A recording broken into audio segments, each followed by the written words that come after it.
Efeoğlu'ndan herkese merhaba. Bugün mimarlarımızdan Nazlı Hanım'ın bizim için tasarlamış olduğu M10 1600-21 kodlu tek katlı 160 metrekare 2+1 projeyi hep birlikte değerlendirelim.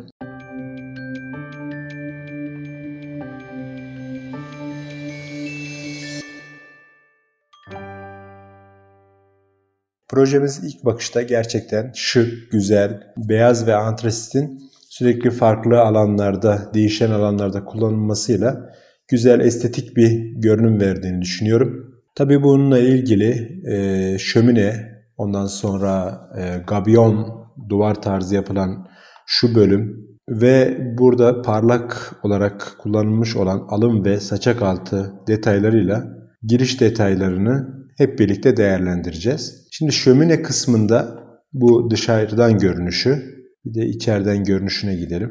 Bu da içeriden görünüş. Normalde biz bir şömineden burasına yanma odası dersek, yanma odasında alevler hangi malzemeyi kullanırsak bunun yandığı oda olarak düşünebiliriz. Burası döküm bir hazneye sahiptir.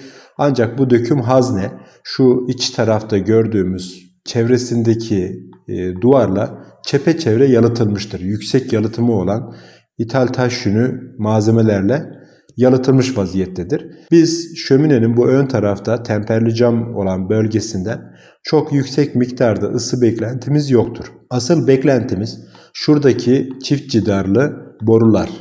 Yani şu anda çift cidarlı boruların herhangi bir şekilde ısı geçirgenliği olması mümkün değil. Çünkü bunların üzerinde içlerinde 4 santim taş yün olduktan sonra içinde tekrar bir daha boru var. Bunlar paslanmaz çelikten yapılıyorlar ve herhangi bir şekilde dış etkenlerden paslanma riskleri yok. Ancak normalde şömine yaparken biz şu seviyelerde bir menfez koyarız. Bunun sebebi de şu hazneyi yükselttiğimiz zaman bu çift cidarlı borularda herhangi bir ısı akışı olmazken hemen şöminenin yanma odasının çıkışından bu çift cidarlı boruya kadar olan kısmına bir spiral boru atarız. Spiral borunun yüzeyi de tırtırlı olmasından dolayı hava akışını yavaşlatarak buradan çıkan sıcak havayı o spiral borunun içine alır ve bunun çevresinde de yalıtımlı bir oda bulunur. Bu yalıtımlı odanın içerisindeki hava sıcaklığı arttıkça da bu menfezden içeriye doğru üfleme yapar ve asıl ısınmayı bu sağlar. Tabi burada kullandığımız şöminede daha çok ısınmadan ziyade estetik kaygıyla olduğunu,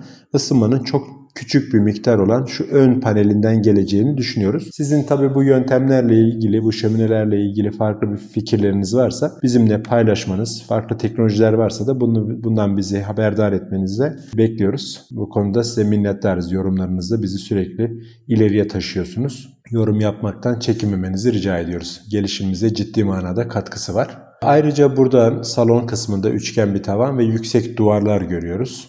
Mutfak kısmında çizilmez akrilik kapak, mermerik tezgah, alt tarafta membran kapak da diyebileceğimiz bir kapak kullanılmış. Yine tekrar binanın dış görünüşüne geldiğimizde burada bir gabiyon duvar kullanıldığını görüyoruz. Buradaki atım yaklaşık 3 metre civarında diyebiliyorum.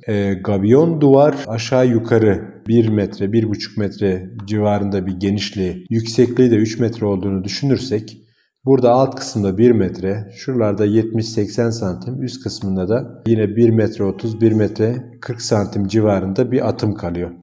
Burada aşağı yukarı 0,3 metreküp civarında taş içerisine alabileceğini düşünüyoruz. Taşın özgür ağırlığı da içinde boşluklu olması, büyük taneler olmasından dolayı 2 ton civarında geleceğini düşünürsek burada yaklaşık 600 kilogramlık bir yük olacak. Yani şu bölgede artı bu saçak kısmını da yine bu gabiyon duvarın taşıdığını düşünürsek buradaki ince profiller bizi biraz zorlayacak. Ayrıca betonarme olması durumda zaten bu uç kısma bir betonarme kolon gelmesi gerekiyor. Çünkü şuradaki atım minimum 2,5 metre civarında. Hafif saçak bırakılması durumunda da 3 metre civarında bir atım olduğunu söyleyebiliyoruz. Bu durumda bu uç kısma bir kolon ve çelik yapılması durumunda ise bu gabiyon duvarın profillerinin sağlamlaştırılması elzem.